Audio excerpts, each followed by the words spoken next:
you always knew that was going to be a tough game. That's how it proved, but it's a vital 3 points for you. It's all about the 3 points. I feel sorry for Forest Green because they come and played some really good football. It was a great game first half, to be fair.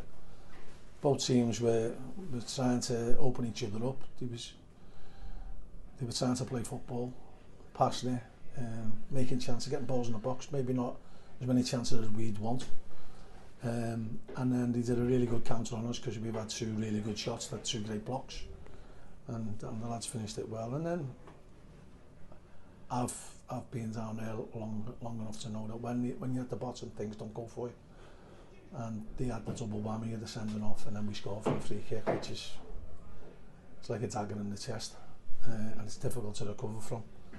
And then towards the end of the half, they had a couple of chances themselves where they could have gone into one. And then we looked edgy. We settled down after we scored. People were saying to me coming off, great substitution. I'd like to take the credit for it, but that was Jimmy's idea, to be honest. We wanted to get Mitch's quality because as an outside centre half he could maybe overlap. Not that Baba can't, but Mitch has just got a bit more of an eye for goal and making a chance. And so that's why we got Roz over there, which I think he is better on the right anyway, and thankfully it worked, and he got his goal.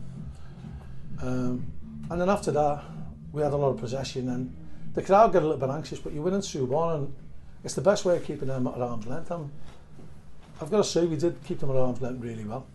1 or 2 corners and 1 or 2 throw-ins, but I thought we managed the game really well. The subs made a bit of an impact, which is what you want. Pleased to get Coley back on the grass and playing. Sound like modern day coach there, grass, don't I? Back on the pitch, sorry, and playing. And you know, we can't get carried away with that. You can see how nervous we were, you see how much it means to us to win the game, but that's only another step forward. There's plenty of games to go. I was really impressed with Forest Green, the way they approached the game. Even when they went down to 10 men, they still tried to pass it and gallop forward, and they look a threat. And you know, I can see them taking a lot of points off teams between now and the end of the season. Once they settle down and the management get their style of play properly over to the players, I can see them winning games. So it was important that we could keep them at arm's length, and then hope that they can do some damage to the teams who are around us. What we don't want to be doing is we don't want to be coming off the pitch every week and the first thing you're looking at is your phone for the results. Seamus is today, Seamus is a nervous Nelly, so he's telling you every result that's going.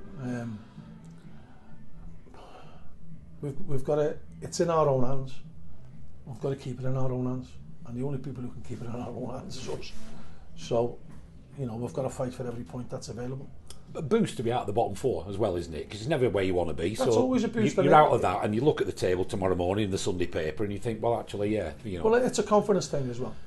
You know, people go on about the games in hand. Games in hand when you're down the bottom, I'm telling you, you're mad if you think that they can't for anything. Probably the only thing they do is when you're struggling is 80 goal difference. So we've got to fight for every point we can get to. We've got 14 games left. We feel as though we're going to need at least 16 points, and that's going to take a lot of getting. Not for everyone who's around there, to be honest. But you've got everyone who's every 3 points that you can possibly scramble takes you another step closer, and that's all we can think about. You mentioned the sending off. It's a pivotal moment in the game. How did you view it? Because you had a decent view of it from where you were. The ball's bounced. I saw Nathan go for the ball, and then as the contact was initiated, their player stepped in my way, so I couldn't see whether it was a straight leg or not. I knew it was a foul, and we were disappointed that Harvey got booked in the first half because the ref set the bar with that though, didn't he? Yeah, because he did, but then it was a soft one, wasn't it? Yeah, but then he didn't carry on with the bookings. So, and I know how exactly how Duncan's feeling there, because all of a sudden you're on top. You feel as though you're going to go in at half time 1-0 up. And then you seem to have the rug pulled from underneath you, and I've had that plenty of time. I'll have to see it again whether it is or not. You know, we felt it was a soft one for us. Sean McConville's against Bolton. Unfortunately, these decisions will carry on happening. And you just have to try and rise above it. We've had to many a time, and I feel for them, because as I say, I thought they played with it, with a great tempo, a great spirit, good inventive football, and made a good few chances in the first half.